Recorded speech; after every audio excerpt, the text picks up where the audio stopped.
인사드리겠습니다. 저는 세일학원 연구부장 강성식입니다. 반갑습니다.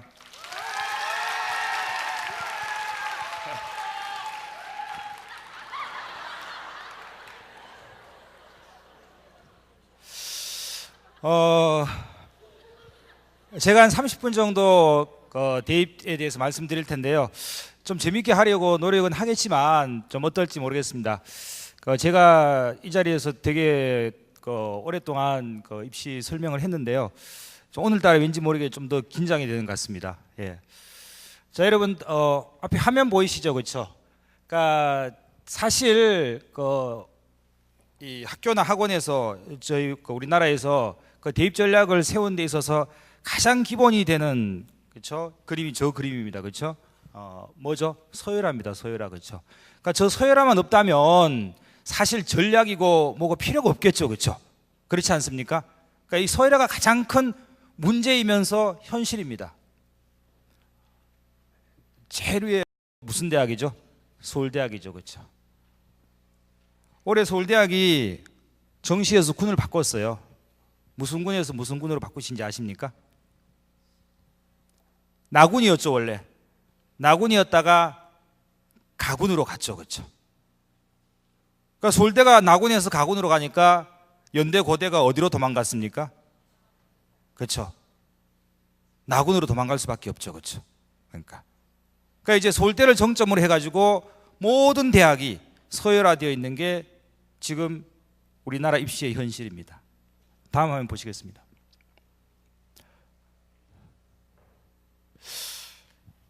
여러분들한테 문제를 한 개 낼게요. 23111 이렇게 되어 있죠. 저게 뭐죠? 수능 등급이죠, 그렇죠? 부모님들 23111 정도 맞으면 인문계 정시에서 어느 대학을 갈 것 같습니까? 작년 말고요. 작년은 워낙 좀 이상했거든요. 그러니까 작년 같은 경우에는 그러니까 3, 3, 2 이 정도가 동국대도 가고 막 그랬었어요. 약간 좀 작년은 추합이 워낙 많아가지고 좀 비정상적이었거든요. 그러니까 일반적으로 현 입시에서 한 23111 정도면 어디 정도 지원을 할 수 있을 것 같습니까? 혹시 아십니까? 한번 다음 화면 보여주시죠.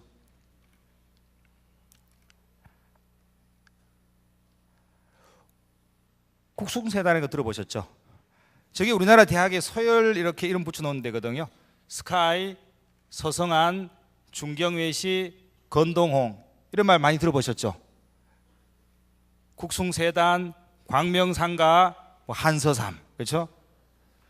그러니까 23111 정도 맞으면 인문계에서는 국숭세단과 건동홍 그 사이를 가거든요. 그 사이를 갑니다. 그런데 전략에 따라서는 어디까지 갈 수 있다? 한양대까지 갈 수 있습니다. 그렇죠?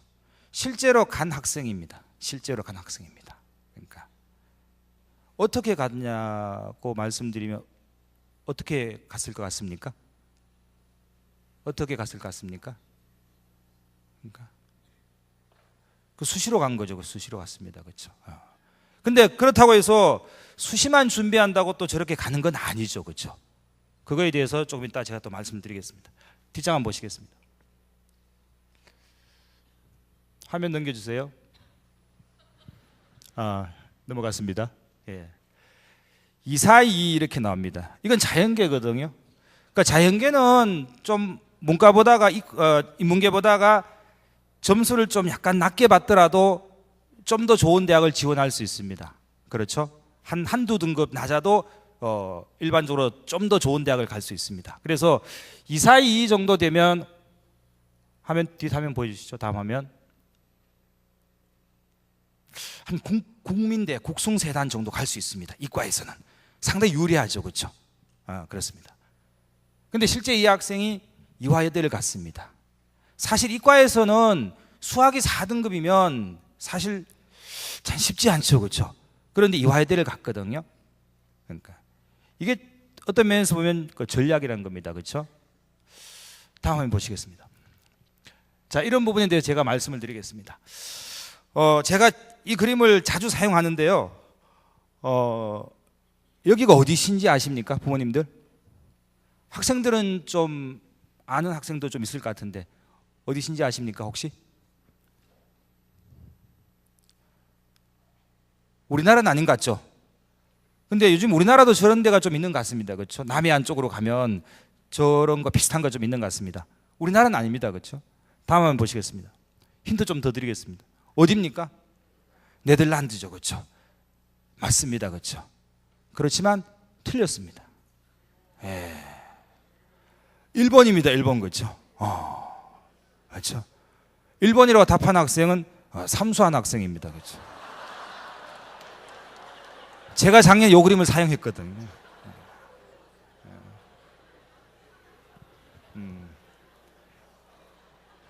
자, 다음 한번 보시겠습니다. 일본에 가면 하우스텐보스라고 데가 있습니다. 그러니까 하우스텐보스라는 마을이 있는데요. 이 도시 전체를 네덜란드하고 똑같이 만들어 놨습니다. 그러니까 겉모양만 네덜란드죠. 그렇죠? 그 속은 일본입니다. 제가 왜 이 말씀을 드리냐 그러면 입시라는 것은 겉모습하고 그 속에 들어있는 내용이 전혀 다릅니다. 그렇죠? 전혀 다릅니다. 교과부에서 발표하는 거하고 대학에서 실제로 뽑는 게 전혀 다릅니다. 그렇죠?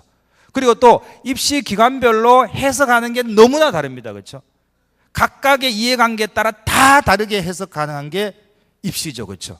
그래서 무엇보다 정확하게 전략을 알아야 되는 게 입시입니다. 다음에 보시겠습니다. 웃고 있죠?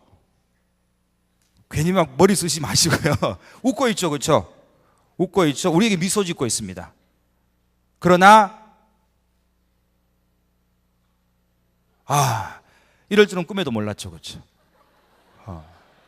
이게 입시의 현실입니다. 그러니까 우리에게 뭔가 유리하게 뭔가 좋은 뭔가 우리에게 뭔가 주는 것 같지만 그 속을 들여다보면 그렇죠? 우리에게 아주 있죠. 잘못된 어떤 뭔가를 주는 것이 입시와 관련된 여러 가지 정보들입니다. 그래서 입시라는 것은 화면 보시겠습니다.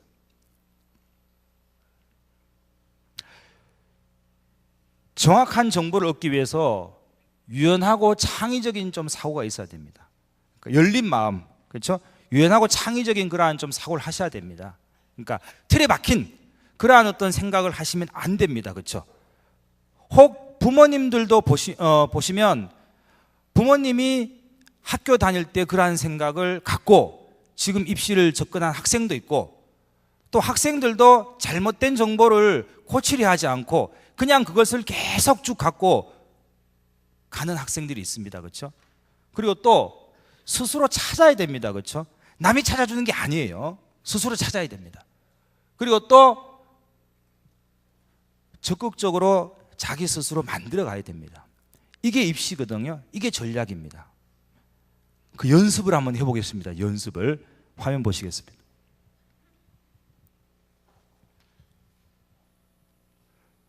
이게 무슨 그림인지 아십니까? 그 삼성은 말하지 마세요. 무슨 그림인지 아십니까? 무슨 그림인지 아십니까? 제가 이제 제가 이제 광고를 많이 좀 광고 사진을 그림을 좀 많이 인용을 하거든요. 그러니까 예 보시면 이 광고에 보시면 자꾸 말이 막힙니다. 그렇죠? 예. 그러니까 이게 저 학생이 말한 것처럼 안전벨트 광고거든요. 안전벨트 광고입니다. 그러니까 처음 보시면 이게 무슨 광고인지 잘 몰라요. 그렇죠? 그렇지만 이 그림들의 공통점과 또 의미를 보시면 안전벨트다라는 걸 알 수가 있습니다. 보시면 다 안전벨트 모양을 하고 있죠. 그리고 안전벨트 모양을 하고 있으면서 여기에 있는 두 사람의 얼굴을 보면 되게 행복한 모습을 띠고 있습니다. 그렇죠? 즉 안전벨트를 할 때 저렇게 행복해진다라는 어떤 안전벨트 관련 공익 광고입니다. 부부고요. 부자고 연인입니다. 제일 왼쪽에 어떤 부모님이 그러시더라고요. 불륜 아니냐고. 불륜 아닙니다. 부부입니다. 그렇죠? 다음에 한번 보시겠습니다. 스스로 찾는 연습을 좀 하셔야 됩니다. 그렇죠? 그러니까 찾으면 찾아지는 부분들이 있습니다. 그렇죠? 분명히 있습니다. 분명히 있습니다. 근데 제가 자꾸 이런 얘기 하니까 학생들이 좀 곡해하는 경우가 있어요. 공부는 하지 않고 찾는 건 아닙니다. 열심히 공부한다는 전제 하에 찾는 것입니다. 그렇죠? 자, 이 그림을 보시면 또 다른 게 보이죠? 연인이 지금, 남녀가 지금 호수가에 서 있지 않습니까? 그렇지만 또 다른 그림을 볼 수가 있죠. 아기죠, 아기. 그렇죠? 아기입니다. 그렇죠? 아기가 어떻게 있습니까? 요렇게 있죠. 요렇게. 그렇죠? 아기 닮진 않았지만, 예. 그렇죠? 아기입니다. 아기. 보이십니까? 보이십니까? 아직 안 보이시나요? 다음에 보시겠습니다.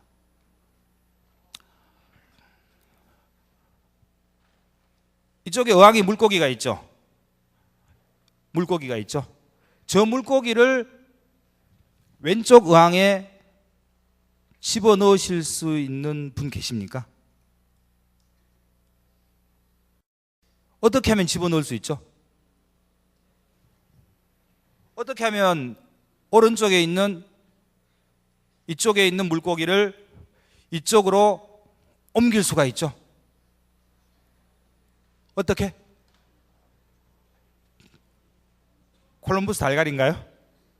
집어서 이렇게 넣습니까? 잠시 동안 왼쪽 어항 있죠? 이쪽 어항을 한 20초만 바라보세요. 20초만 바라보시고, 그리고 오른쪽 어항을 바라보세요.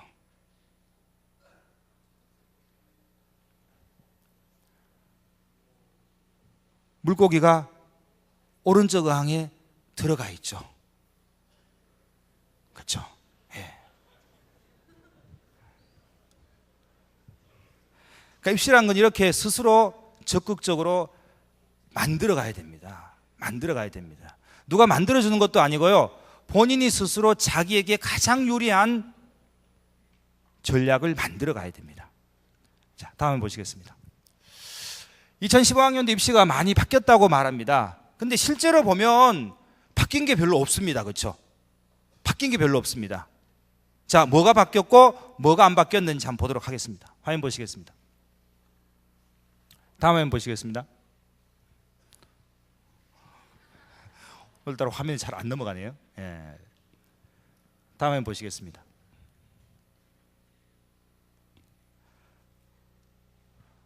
본질은 변하지 않고 변한 척만 한 겁니다. 그렇죠? 변한 척만 한 겁니다.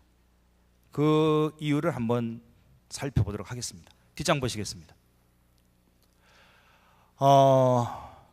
수시정시 대입을 간소화했다고 발표했습니다. 그렇죠? 근데 실제로 저렇게 간소화하면 우리에게 돌아오는 이익이 있습니까? 실제로 저렇게 간소화되면 뭐 공부를 적게 해야 된다는지, 아니면 대학 가기가 쉽다는지, 이런 게 없지 않습니까? 그렇죠? 일단은 간소화했습니다. 어떻게 간소화했습니까? 수시는 4개, 정시는 2개로. 근데 이거 오해하시는 분 계시더라고요. 작년까지는 6번 지원할 수 있었는데 수시를 왜 4개로 줄어들었지? 그 얘기가 아닙니다. 그렇죠? 지원 횟수는 그대로 6회입니다. 그렇지만 소위 말해서 3천 몇백 가지가 있다라는 것을 4개로 간소화했다, 이런 말입니다.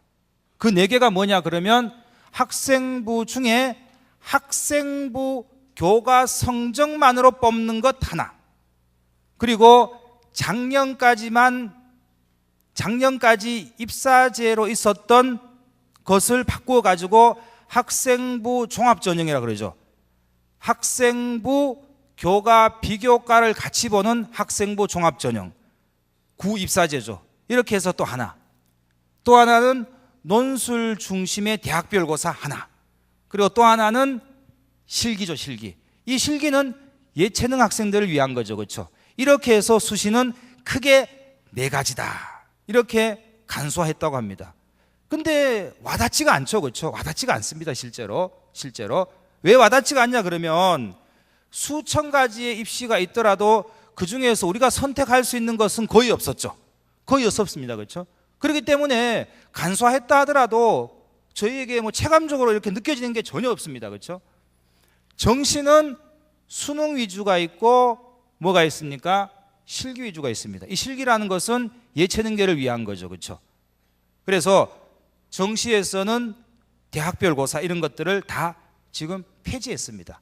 그런데 교육대, 교대와 몇몇 대학의 면접은 아직 존재합니다. 그렇죠? 그 부분들은 알아두시기 바랍니다. 뒷장 한번 보시겠습니다.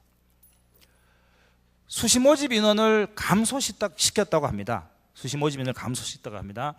저기 보시면 빨간 게 이제 2015학년도인데요. 사실 수시가 이제 계속 이렇게 늘어났지 않습니까? 계속 늘어났습니다. 그런데 올해 이제 처음으로 이제 수시가 이제 줄어들었거든요. 그러니까 작년까지만 하더라도 보시면 66.2대 33.8이었어요. 수시 모집이 66.2%고 정시 모집이 33.8이었는데 어떻습니까? 수시 모집이 64.2%로 줄어들고 정시가 35.8% 이렇게 늘어났죠. 그렇죠? 그런데 사실 이 또한 저희들에게 크게 체감되는 부분은 아닙니다. 그렇죠? 조금 그렇죠? 조금 이렇게 줄인 거에 불과합니다. 그렇죠? 다음 화면 보시겠습니다. 학생부 위주 전형이 증가했다. 그렇죠? 학생부 위주 전형이 증가했다. 부모님한테 여쭤보겠습니다. 학생부 위주 전형이 증가했다라고 하면 어떻게 해야 됩니까? 학생부를 막 써야 됩니까? 저기서 우리가 뭘 알 수 있죠? 학생부 위주의 전형이 증가했대요. 그렇죠? 학생부로 뽑는 인원수가 증가했대요. 그렇죠? 그럼 우리는 저기서 어떤 정보를 이끌어내야 되죠? 어떤 정보를? 학생부로 많이 뽑으니까 학생부로 막 지원을 합니까? 그건 아니라는 거죠. 그렇죠? 학생부 전형이 증가했다라는 말은 내신 좋은 애들을, 학생부 내신이 좋은 애들을 많이 뽑겠다는 거 아니겠습니까? 그렇죠? 그리고 또 비교과가 잘 된 애들을 뽑겠다는 거 아닙니까? 그렇죠? 이 말은 무슨 말인가 하면은 논술에서는 학생부를 거의 보지 않겠다 이 말입니다. 그렇죠? 이해되십니까? 이해되십니까? 그러니까 학생부가 좋은 애들, 내신이 좋은 애들은 학생부 전형으로 뽑겠다 이 말입니다. 그렇죠? 뽑겠다. 그리고 논술에서는 내신 반영을 그렇게 많이 하지 않겠다. 이런 의미거든요. 그런데 참 대학이 웃기는 게 실제적으로는 학생부의 반영 비율을 높였어요. 수시 논술에서. 그거는 뭐죠? 눈으로 겉으로 보이는 부분이에요. 작년까지만 하더라도 7대 3 정도였거든요. 7대 3 정도였어요. 그러니까 논술이 7, 학생부가 3이었습니다. 근데 올해부터는 6대 4, 5대 5 이렇게 만들었거든요. 그러면 30%가 40%로 학생부가 늘어났기 때문에 이건 분명히 학생부 내신의 반영 비율이 높아진 거 아니냐라고 할 수 있지만 이것은 대학이 교과부의 눈을 피하기 위한 하나의 전략에 불과한 거죠. 그렇죠? 예를 들어서 40%, 30% 이 말은 100점 만점에 30%라면 30점을 만점으로 하고 기본 점수를 25점을 주는 거예요. 무슨 말인지 아시겠습니까? 기본 점수를 25점을 주는 거예요. 그러니까 100점 만점에 7대 3, 7대 3이라는 것은 논술 만점을 70점으로 하고 내신 만점을 3점을 했을 때 30점 안에 내신 기본 점수가 25점인 거예요. 그렇죠? 즉 5점 갖고 왔다 갔다 하는 거예요. 내신이. 아무리 내신이 안 좋더라도 5점 그렇죠? 벗어나지 않는 거죠. 그런데 40%를 반영하면 어떻게 되는 거죠? 기본 점수를 35점을 줘버리는 거예요. 이해되십니까? 그리고 만점을 40점을 만들어버리는 거예요. 그러면 의미가 없지 않습니까? 그렇죠? 의미가 없지 않습니까? 물론 내신의 반영을 높이는 경우도 있습니다. 그런데 우리가 중요하게 봐야 될 게 뭐냐 그러면 그 급간 있죠. 급간. 조금 이따 제가 보여드리겠지만은 1등급과 2등급 차이에 몇 점 차를 주는지 그 급간이 중요하지 겉으로 보여지는 내신의 반영 비율은 명목 반영 비율은 전혀 의미가 없다는 거죠. 그렇죠? 소위 말해서 물가 오르는데 내 월급 올라봤자 큰 의미가 없는 거하고 똑같습니다. 그렇죠? 그렇게 이해하시면 되는 거예요. 뒷장 보시겠습니다. 논술 전형 모집 인원이 소폭 감소했습니다. 그렇죠? 근데 저기 보시면 학교는 늘어났어요. 그렇죠? 학교는 늘어나고 모집 인원을 보시면 몇 명 줄어들었죠? 17,737명에서 17,534명 줄어들었어요. 그렇죠? 줄어든 게 아니죠. 그렇죠? 그러니까 올해 교과부하고 전혀 다른 방향으로 간 대학이 있습니다. 어느 대학이죠? 혹시 아십니까? 줄여라 그래가지고 대학들은 혹시라도 교과부에 밑보일까 싶어서, 혹시라도 그렇죠, 학교 발전기금 그렇죠, 지원 못 받을까 싶어서 눈 가리고 앙하는 식으로 10%는 다 줄여줬어요. 그렇죠? 근데 거꾸로 간 대학이 있습니다. 오히려 늘려버린 대학이 어느 대학입니까? 중앙대학입니다. 그렇죠? 중앙대는 교과부 말 안 듣고 오히려 더 수시 모집 정원을 늘려버렸습니다. 그렇죠? 그러한 대학도 있습니다. 그리고 참고로 새롭게 논술을 보겠다라고 들어간 대학이 경북대, 부산대. 사실 뭐 여기가 서울이니까 크게 상관없겠습니다만은 서울과기대, 네. 세종대가 적성고사를 봤죠. 그러니까 적성고사 보는 대학 중에 가장 높은 대학 중에 하나가 세종대였습니다. 근데 세종대학이 이제 과감하게 적성고사를 이제 없애고 올해부터 이제 논술을 보겠다 이렇게 돌렸습니다. 그렇죠? 한양대도 마찬가지입니다. 한양대 에리카도 지금 적성을 하고 논술을 보겠다 이렇게 했습니다. 폐지한 대학이 있습니다. 그렇죠? 국민대하고 뭐 동국대, 경주까지 갈 리는 없으니까 수시로 저희들이 상명대하고 성신여대하고, 그렇죠? 서울대는 사실 수시에서 논술을 안 봤죠. 그렇죠? 서울대는 정시에서 논술을 없앤 겁니다. 그렇죠? 그래서 실질적으로 없어진 대학은 국민대, 상명대, 성신여대 이 정도가 없어지고 세종대하고 과기대, 한양대, 에리카가 새롭게 들어왔다 이렇게 이해하시면 될 겁니다. 뒷장 보시겠습니다. 적성이 많이 이제 변화됐죠. 그렇죠? 고3이면 한번 해볼 만한데 재수생이면 적성을 그렇게 권하고 싶지는 않습니다. 그렇죠? 29개 대학이 봤었는데요. 거의 다 폐지하고 한 13개 대학 정도만 지금 적성을 봅니다. 그렇죠? 저희들 책자에도 있습니다. 그렇죠? 그래서 적성은 아주 큰 폭으로 감소했다라는 걸 알 수 있습니다. 다음 보시겠습니다.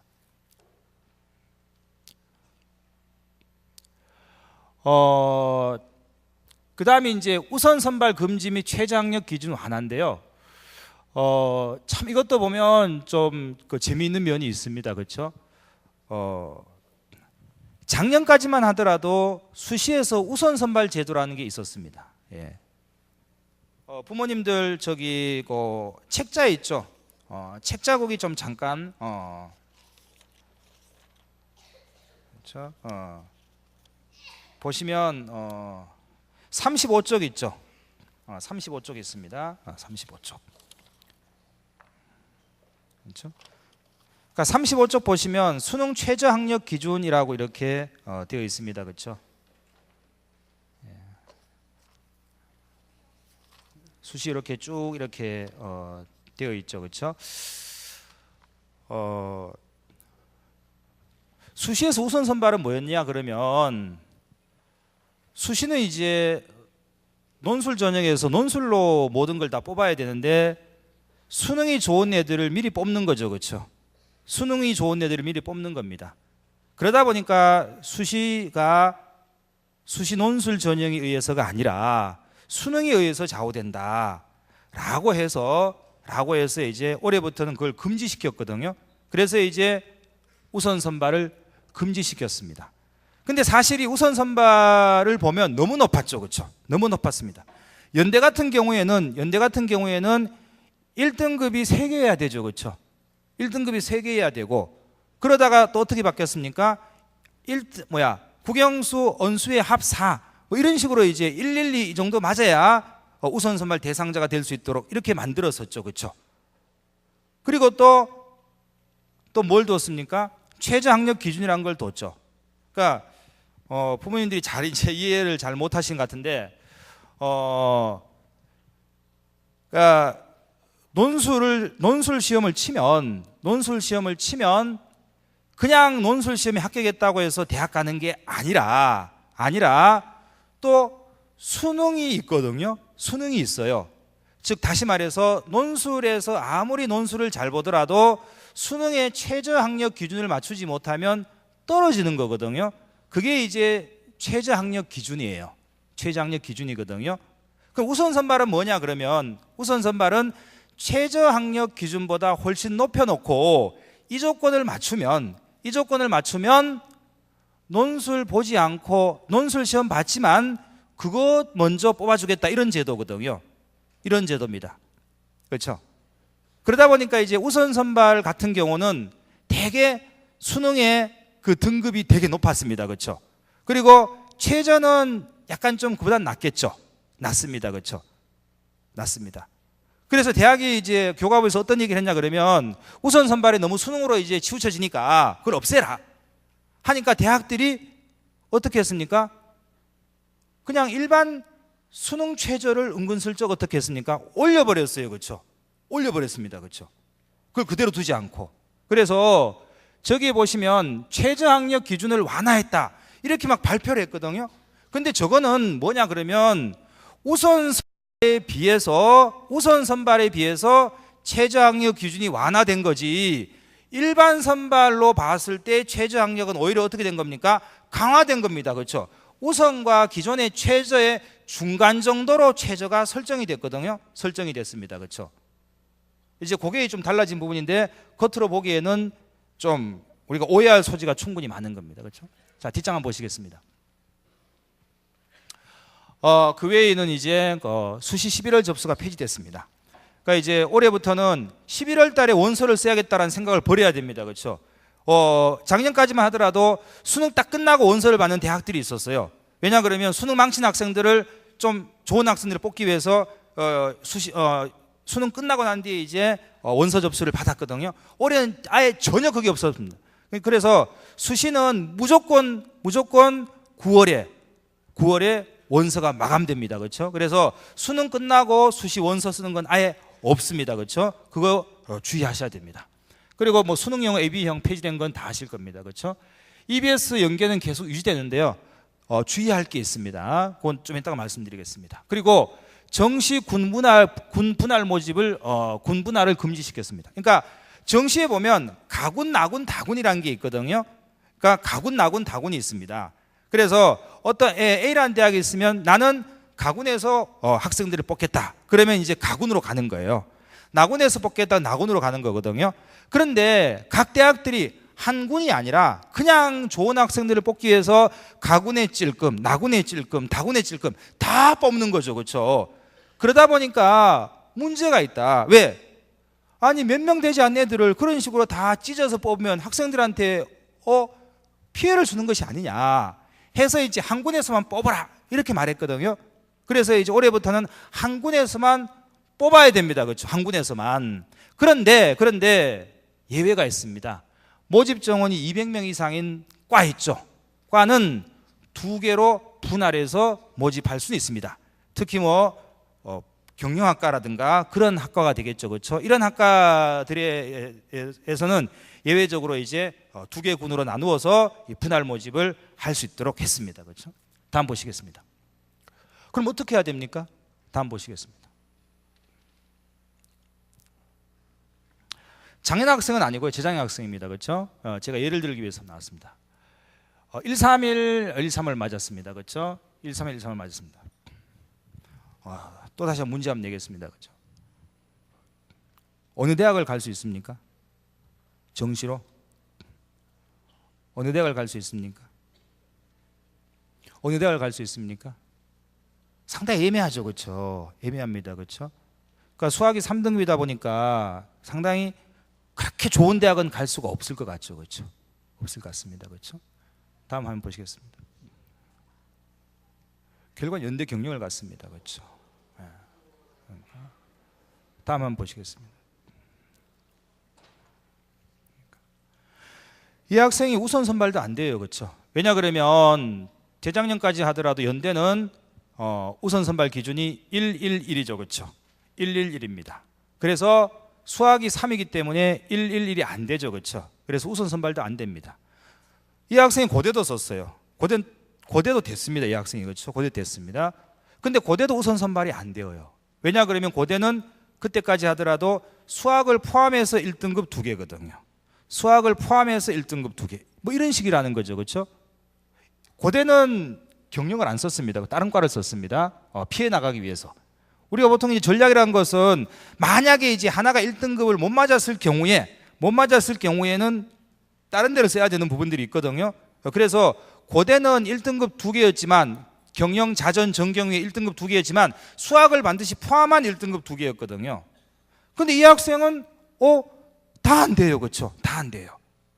그런데 합격을 한 거예요. 합격을 한 거예요. 그게 뭐냐 그러면 재작년에 논술 시험이 그 전에보다 난이도가 확 떨어진 거예요. 체감 난이도가 거의 반도 안 된 거예요. 반도 안 된 거예요. 그러니까 연대에 지원했던 애들이 못 쓴 애가 없었어요. 못 쓴 애가 없었거든요. 그 말은 그 전에까지만 하더라도 제시문이 독해가 안 돼가지고 그냥 백지 내고 온 애들이 많았거든요. 그러다 보니까 누가 다 합격합니까? 우선 선발 애들만 다 합격하는 겁니다. 그렇죠?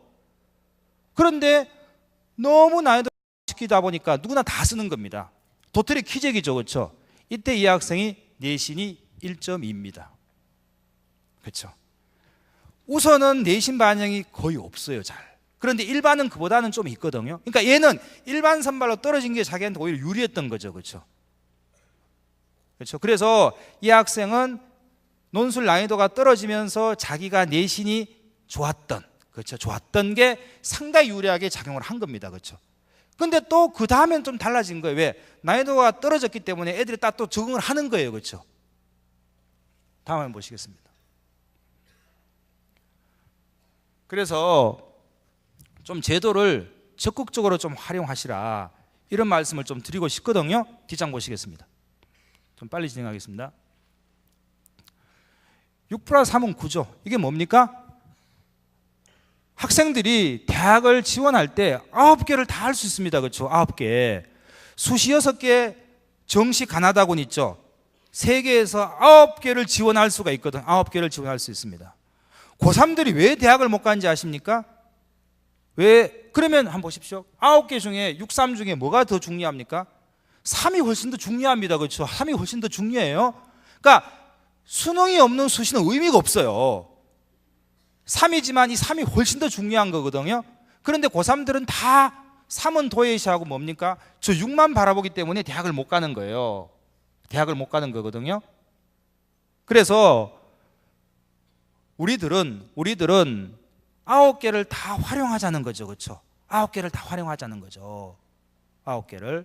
그게 뭡니까? 수시 6번의 기회와 정시 3번의 기회. 그러면 질문을 합니다. 수시 원서는 어떻게 씁니까? 수시 원서는요, 내신 보고 쓰는 것도 아니고 논술 보고 쓰는 것도 아닙니다. 뭐 보고 씁니까? 수능 보고 쓰는 거예요. 수능 보고. 예를 들어서 수능으로 갔을 때 내가 한양대학을 갈 수 있다면 미쳤다고 한양대학을 수시로 씁니까?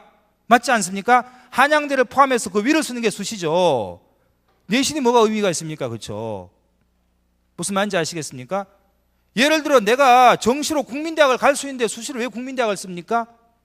그렇죠. 근데 거꾸로 생각하면 자기가 좀 낮추면요, 한번 작년에 저런 애가 있었어요. 선생님 여기에 수시를 좀 쓰려니까요, 잘한 애들이 너무 많이 오는 것 같아요. 무서워요 이러더라고요. 그 대학이 이제 서울에 있는 여대였어요. 여대였거든요. 제가 말했어요. 야, 거기는 수능에서 3 정도 애들이 오는 대학이야. 3, 4 애들이. 그러면 거기 쓴 애들은 정시에서 3, 4가 안 된 애들이거든. 다 가요. 그렇잖아요. 3, 4가 안 된 애들이에요. 된 애들은 절대 안 쓰거든요. 안 돼도 한참 안 된 애들이 쓰는 거예요. 왜?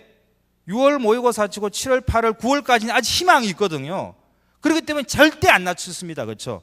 그러니까 전략적으로 좀 자기를 좀 잘 객관적으로 판단해서 좀 낮추면 훨씬 더 유리할 수 있고요. 유리할 수 있고, 그게 아니라 또 전략적으로 내가 정시로 이 대학은 갈 수 있으니까, 이 대학은 정시가 되니까 높여 쓰는 게 수시죠.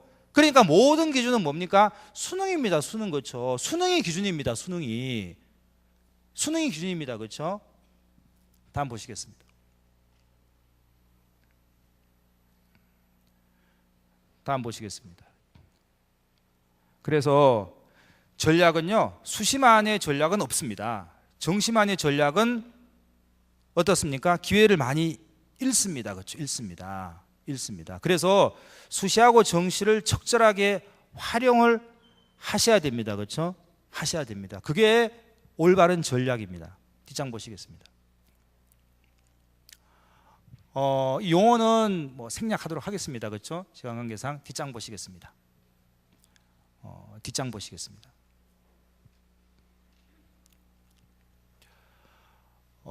수시 모집은 학생부, 뭐 대학별 고사 쭉 넘기겠습니다. 예.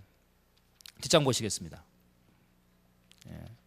정시에서 이제 우선 선발은 수능 100% 전형을 그냥 우선 선발을 합니다. 그렇죠? 예. 다음 보시겠습니다.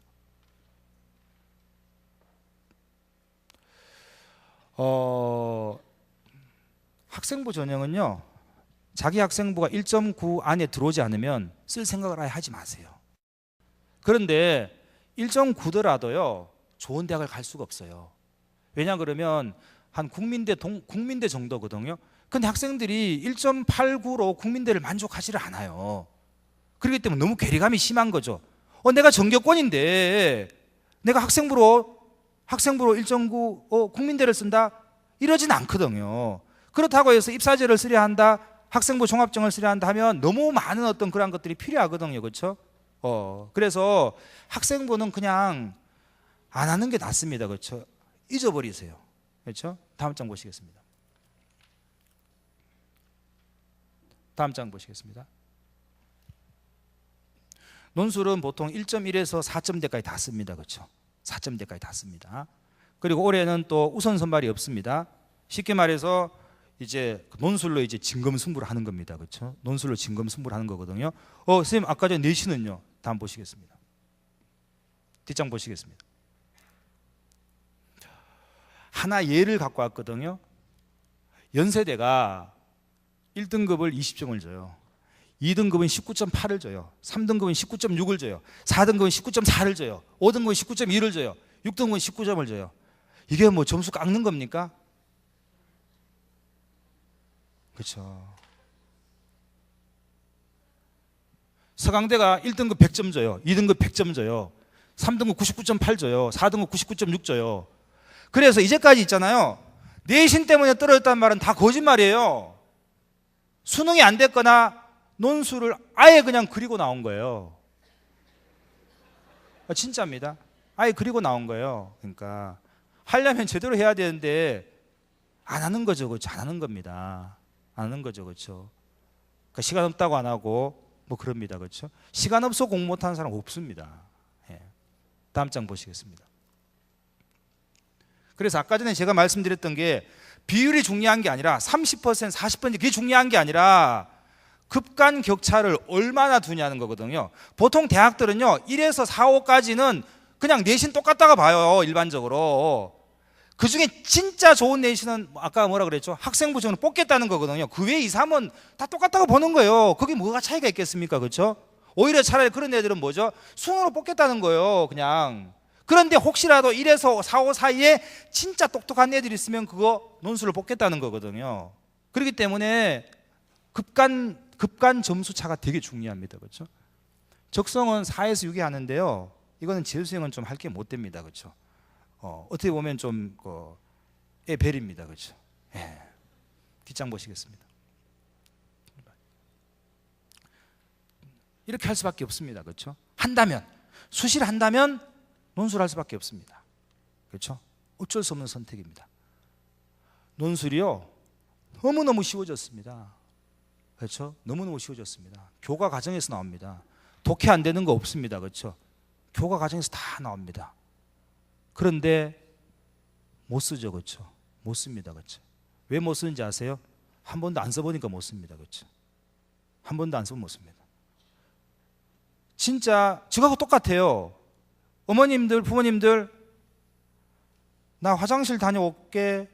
이거 영어로 할 수 있어요? 영어는 못하죠. 그렇죠? 왜 그렇습니까? 안 하니까 못하는 거죠. 논술이 마찬가지예요. 생각은 많습니다. 그런데 일로 안 나옵니다. 그렇죠? 자꾸 생각 많은 거예요. 써보지는 않고 너무너무 쉬운데도 안 합니다. 그렇죠? 눈으로만 공부하는 거예요. 그러다 보니까 안 되는 겁니다. 그렇죠? 되게 쉬워졌어요. 논술이 너무너무 쉬워졌습니다. 그렇죠? 옛날 논술하고는 좀 달라요. 우선 선발도 없어졌고 내신 영향력도 미미합니다. 그리고 아까 말했지만 연대가 저런데 한번 따져보십시오. 국민대라든가 이런 대학들은 뭐 내신 1등급이 오겠습니까? 그렇지 않거든요. 국민대학을 쓰러 온 애 중에 1등급이 온다면 걔는 지방학생입니다. 그렇지 않습니까? 진짜 수능 공부 안 된 학생입니다. 재심은 독해 안 된 애들입니다. 그런 애들은 물리칠 수 있습니다. 그렇죠? 뒷장 보시겠습니다. 뒷장 보시겠습니다. 뒷장 보시겠습니다. 이건 수능 성적 배신인데요. 뒷장 보시겠습니다. 잘 안 보이는데요. 화면이 좀 잘 안 보이네요. 이 학생이 보면 올 1인데 99, 98, 98, 99, 98 이래야 정시에 연대 경영이 뜹니다. 그렇죠. 고대 경영이 뜹니다. 그렇죠. 물론 이거보다 못해도 가긴 갑니다. 그렇죠. 올해 같은 경우는 뭐 더 심할 수 있겠죠. 그렇죠. 뒷장 보시겠습니다. 쭉 나와 있는데 화면 좀 흐리네요. 뒷장 보시겠습니다. 이 학생도 마찬가지입니다. 그렇죠. 뒷장 보시겠습니다. 좀 넘겨주시겠습니까? 예.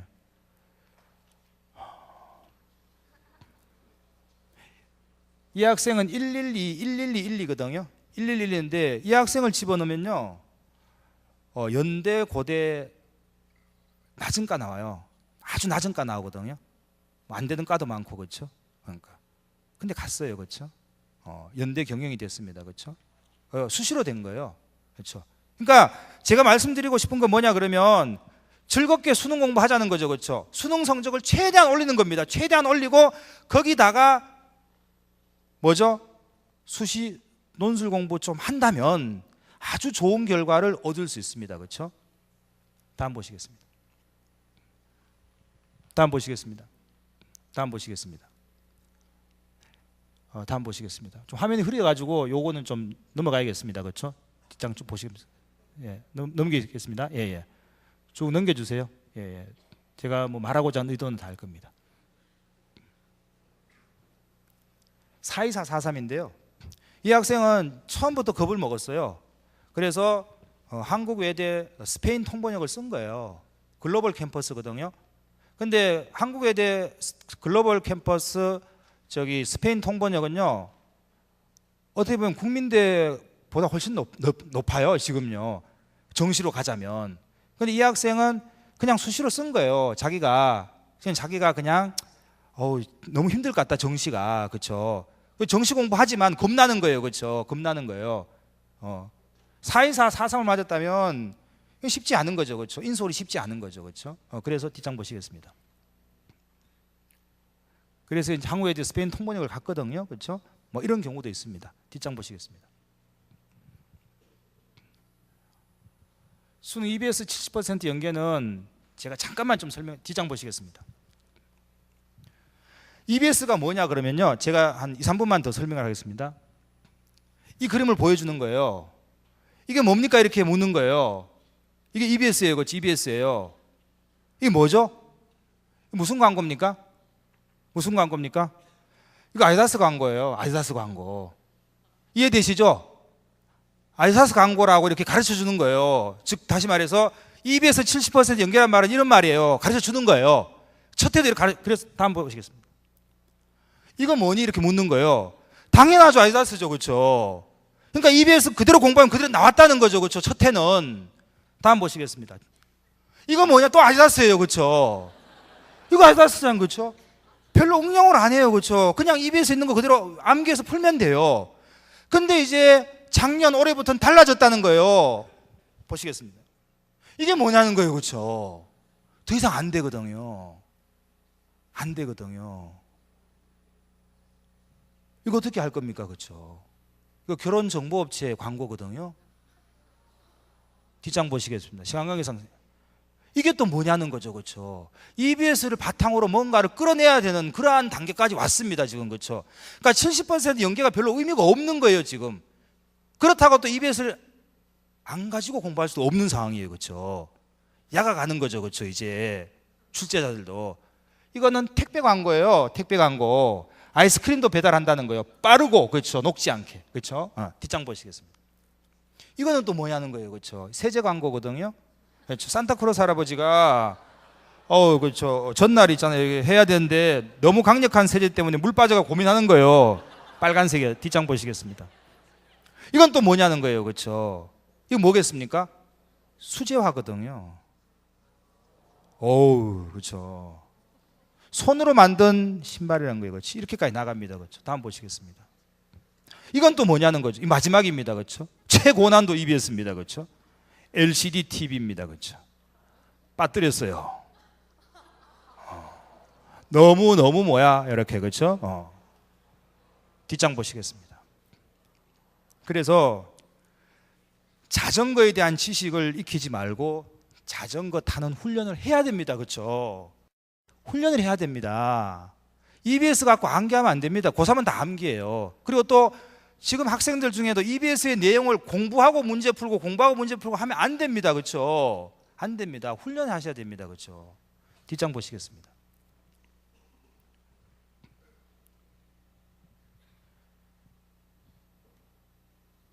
EBS에 나오는 내용과 지식이 중요한 것이 아니라 EBS 교재를 갖고 훈련해야 됩니다, 그렇죠? 이게 EBS 70%의 본질입니다, 지금은. 다음 장 보시겠습니다. 감사합니다. 마치겠습니다. 제가 좀 시간을 오버한 것 같은데 장시간 좀 들어주셔서 감사합니다. 고맙습니다.